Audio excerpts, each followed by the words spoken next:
Minha diretoria, o Vasco acertou, depois errou, deu mole, acabou empatando o jogo com o Goiás fora de casa 1-1. Resultado horroroso pro Goiás e pro Vasco, né? Mas obviamente o foco aqui na questão do vídeo é o Vasco. Mas eu quero que você se atente ao seguinte, ao processo longo que o Vasco não vai desconstruir em 1 ou 2 semanas com a troca de um treinador, ou nem mesmo de uma gestão de um ano pro outro. O Vasco enxerga muita coisa errada. O Vasco faz muita coisa errada e eu acho que 4 rebaixamentos explicam muito bem isso, melhor do que qualquer tipo de tese que eu possa desenvolver aqui. Você vai olhar um time do tamanho do Vasco, que é, sim, um dos maiores times do mundo e continua sendo. E você olha tudo que ele conquistou e onde ele foi parar, você fala, meu irmão, tu tem que errar muito para chegar nesse patamar. E o Vasco estava inventando a Série B+, como alguém me disse na live, né? O Vasco não consegue ficar na Série B, mas também não aguenta a Série A. Então, pô, ele tá criando uma série intermediária ali entre os dois. Cara, difícil, situação difícil. Dá pra escapar ainda? Dá e tal. Aquela melhora de futebol do Vasco, que fez o jogo contra o Flamengo, jogo contra o Curitiba, alguns jogos que o Vasco fez, Fortaleza, é uma sequência que inexplicavelmente o Vasco não consegue manter. O Vasco desaparece de um jogo pro outro, muda as características, e aí tem alguns jogos do Vasco que você tem como responsabilizar esse ou aquele. Por exemplo, não dá pra você chegar hoje e achar que a escalação inicial do Ramon é séria. Ele botou 75 jogadores pra jogar com o Goiás, irmão. O que ele queria?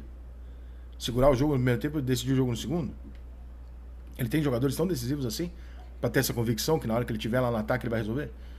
Não é o caso, né? 65 jogadores. Contra o Internacional, saiu da defesa? Não, até perdeu o jogo. Contra o São Paulo, saiu da defesa? Não saiu.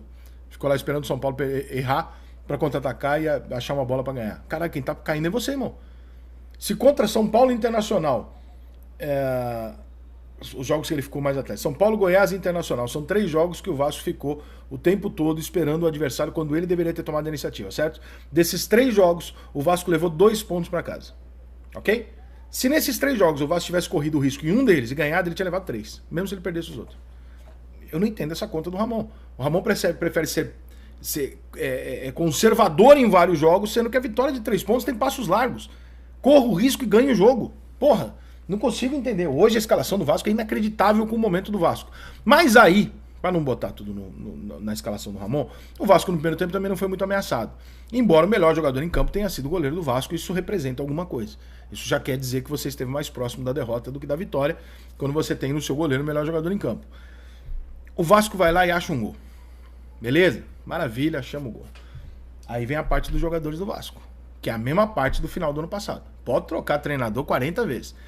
Tem muito jogador no Vasco, que tem qualidade, tem habilidade, tem potencial de crescimento, mas não tem culhão pra jogar no Vasco, irmão.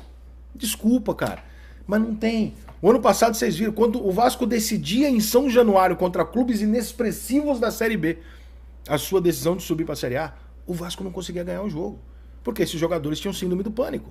E aí, cara, não é uma questão de jogador ser bom ou ruim, é a questão de você chegar e falar, vamos entender que esse e aquele não tem mental pra jogar no Vasco.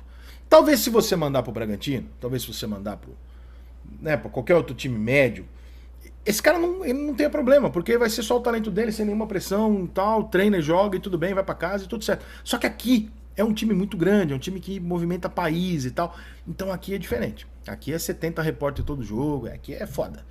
Então tem gente que aguenta isso, tem gente que não aguenta isso, cara. E o Vasco já passou um pouquinho da hora de começar a contratar de acordo com o perfil. Começar a entender qual é esse perfil. O Payet aguenta, o Michael aguenta, o Medel aguenta. O Verratti, embora tenha feito hoje uma partida horrorosa e estava sendo eleito melhor em campo lá pelo torcedor na Globo, que acertou, porque botou o bico na frente lá e fez um gol, errou todos os domínios, todos os cruzamentos que ele fez fora da área, tudo que ele tentou, ele errou hoje. Inclusive a expulsão foi bem idiota e vai custar bem caro pro Vasco, porque ele não joga contra o Cuiabá. Então o seu Verratti também mostrou ser um cara bem responsávelzinho, além da queda de rendimento dele jogo a jogo na medida que os jogos ficaram mais difíceis. Tem vários jogadores com esse perfil e você vê nos jogadores mais experientes uma diferença que pode não ser técnica, nem intensa, nem física, mas que ela se comprova durante o jogo. Então você vê o Michael, que é um jogador que chegou até outro dia, o próprio treinador do Vasco falava que ele estava gordo e não tinha condição de jogar. O Michael tá ali hoje, ele desenvolve, representa e se apresenta pro jogo muito mais do que os jovens que estão entrando inteiraços no jogo. Por quê? Porque ele tem personalidade, porque ele não se importa em jogar no Vasco. Ele já jogou em outros grandes clubes do mundo e ele não se importa em jogar no Vasco. Ele aguenta, ele nasceu pra isso. E outros meninos muito talentosos, infelizmente, se importam em jogar no Vasco. E aí eu acho que a diretoria tem que começar a compreender. E talvez o próprio Ramon, que seja um treinador de time grande, um treinador que tem uma história, né? Já há alguns anos já não tá tão bem, mas tem uma história, tem um passado grandioso. Não dá para entrar todo jogo para empatar, Ramon. Você precisa tirar o Vasco da Série B. Você não tá na Série A para se manter na Série A. Você precisa tirar o Vasco da Série B, porque neste momento o Vasco está na Série B, ele está na zona de rebaixamento. Então, ou entende isso, ou também não vai funcionar. Né? Então, essa sequência de erros, o Praxedes e o Peck tiveram a infelicidade de errar 2 bolas ali, que não tem a menor possibilidade de um time indo pro rebaixamento errar, porque vai custar caro pra caralho. Né? Você tem 1 ou 2 chances de você matar um jogo como esse, indo pro rebaixamento, você tem que matar. Não dá pra pensar, irmão. Você vê o gol, por exemplo, hoje, Manchester City e Manchester United. Olha o segundo gol do Manchester City. O primeiro foi de pênalti. Olha o segundo gol do Manchester City. O cara recebe a bola é uma coisa que um time brasileiro é incapaz de fazer. O cara recebe aqui na direita e corre um jogador sozinho lá do outro lado pela esquerda. Qualquer jogador brasileiro ia tentar enfiar essa bola aqui ou tentar um drible numa jogada individual. O que ele fez? Ele deu a bola pro cara que tava lá sozinho. Ele mata a bola, o marcador vem na direção dele. Atrás dele passa o lateral. Ele não inventa. Eu vou fingir. Não, ele dá pro lateral. Porque o cara que tá parado não vai alcançar. O cara que tá parado não alcança, o lateral vem, cruza no segundo pau, o centroavante entra e faz o gol de cabeça. Sabe o que aconteceu nessa jogada? O óbvio do primeiro ao último toque na bola. Todos os toques na bola foram óbvios. Era exatamente aquilo que era para ser feito. Cara, o jogador do Vasco tem 3 opções, 2 são óbvias e uma tá marcada, ele dá no cara errado. Aí não dá, irmão. Aí você vai falar pra mim, jogador não tem qualidade. Claro que o Praxedes tem qualidade, o Gabriel Peck tem qualidade. Ninguém chega no Vasco da Gama com 20 e poucos anos se o cara não souber jogar bola, não tiver habilidade. É tomada de decisão, é mental. É mental. Você não consegue resolver o problema quando aquele problema se torna grandioso na sua frente. Você não tem calma pra fazer isso.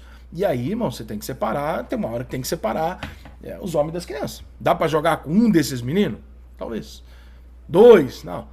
Mas não dá pra contar com eles pra decidir. Porque no ano passado eles não decidiram quando precisou. Deixou o Vasco até a última rodada contra o Ituano, um jogo atípico pra caralho, que o Vasco quase ficou na Série B. E esse ano aqui, jogo após jogo, o Vasco precisando escapar do rebaixamento, com possibilidades claras de fazer isso em alguns lances até fáceis, e ele não tem nem essa postura na maior parte dos jogos, e ele só consegue ter essa postura quando? Vasco e Flamengo. Sabe por quê? Porque o Vasco não era o favorito.